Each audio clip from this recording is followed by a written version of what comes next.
All right, so today I'm going to teach a lesson on how to integrate information.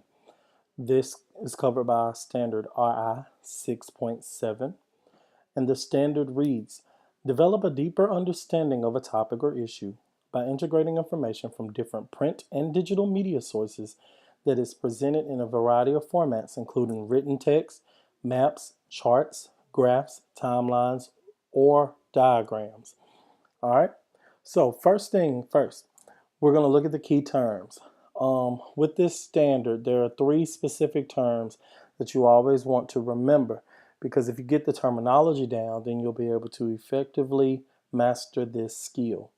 The first term, integrate, meaning bring together.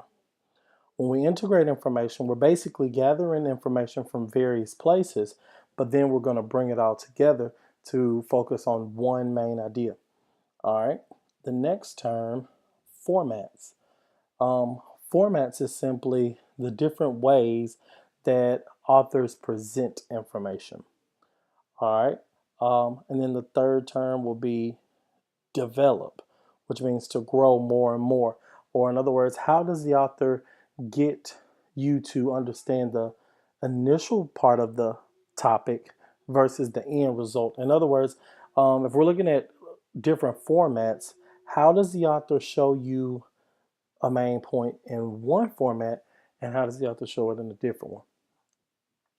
All right, so what are the biggest problems that you have when you're gathering information about a topic or a subject? Um, I know for me personally, when I'm gathering information now as a professional, I have to make sure that my sources are reliable, first of all, which means that I'm getting information from sources who are credible, meaning that they are more accurate than just any old, source out there. All right. So there are three things that you must do when you're gathering information. All right. The first thing is pick out the most relevant information. What's the most important information that you'll see in the text? The next would be to draw conclusions or make inferences. So based on the information that we're seeing, what seems to be a common factor among the different sources that we're looking at? And thirdly, you're going to organize the information in a way that you can clearly understand it and that others will be able to clearly see the main idea from various sources. So have you ever wanted to learn about a certain topic?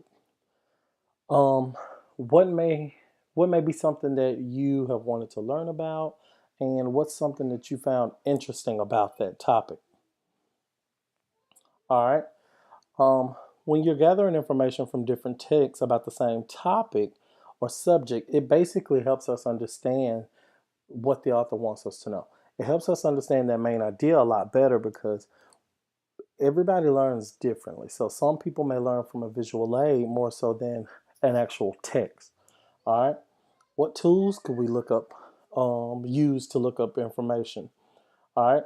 And when we're looking on the internet, again, as I stated earlier, you want to find sources that are reliable because we can quickly find different formats on the internet like text, video, images, or charts and graphs.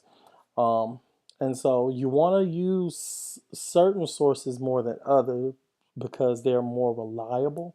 And again, I keep using the word reliable because you want information that is accurate.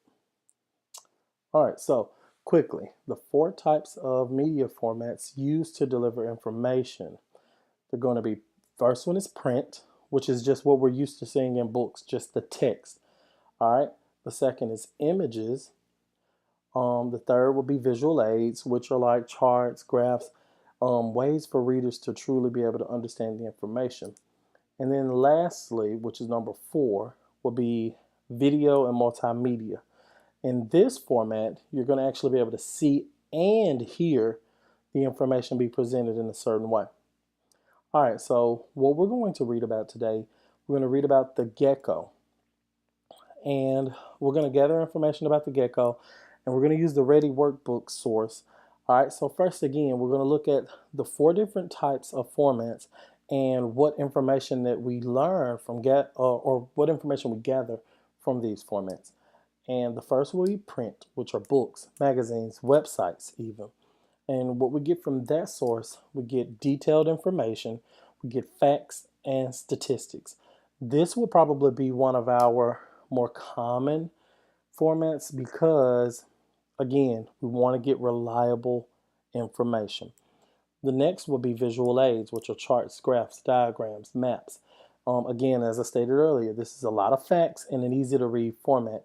It's presented specifically, it's presented concisely so that readers won't have to go fishing for specific facts.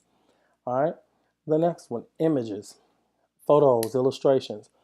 It helps us get a clear understanding of what the subjects look like. It provides, we'll see labels and captions, which also give us additional information on the images, and the purpose for including these images.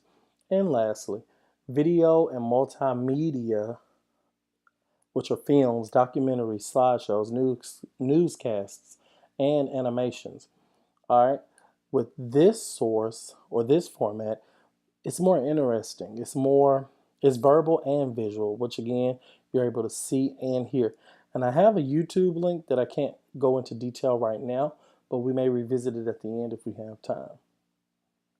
So first things first, we're going to look in our Ready book, page 206, and I also have it provided here on the PowerPoint. On your response boards, identify information from both sources taken together, the chart and the diagram, to answer the question. How hard is it to take care of a gecko? And what would you need to set up a gecko habitat for a new pet? So what we're going to do first is simply gather all the information. We're going to write down what we learned from the chart, write down what we learned from the diagram, and write down what we learned from the book. All right, so here's the actual text that we're going to look at. And as we see that we are presented with three various formats. We have visual aids and we have print. And as you can see, I'm not going to go in detail right now, but if we're looking at the screen, we see that the leopard gecko facts are presented in the chart. It gives us information about the size, the lifespan, the diet, where it lives, and how it acts. And then in the diagram, we actually get a visual. We actually get to see the habitat for the gecko. And in the book, if you're just skimming and scanning quickly, we see that it tells us about their behaviors. It tells us about what's needed in their habitat. It tells us about what they eat or their diet, which we also saw in the chart. And I'm just going to kind of speed along. So right now, what we're going to do is organize our information. And I'm not going to get to the question of would you like a gecko for a pet just yet. But how can the information we gathered on the previous slide help us to find answers to the questions on this slide? So how hard is it to take care of a gecko? Now that question is going to be one that we have to make inferences. But the second one is going to be one that we actually find evidence from the chart, the diagram, and the book. All right.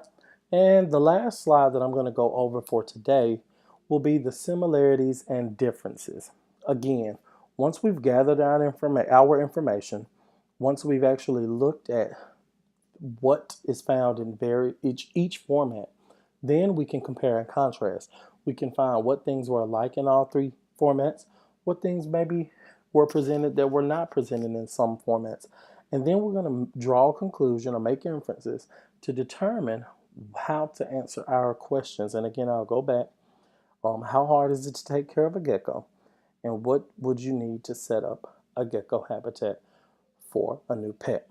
This concludes my video. And what we're going to do now is we're going to actually, we're going to do this activity first, and then we'll go into the next part. Thank you.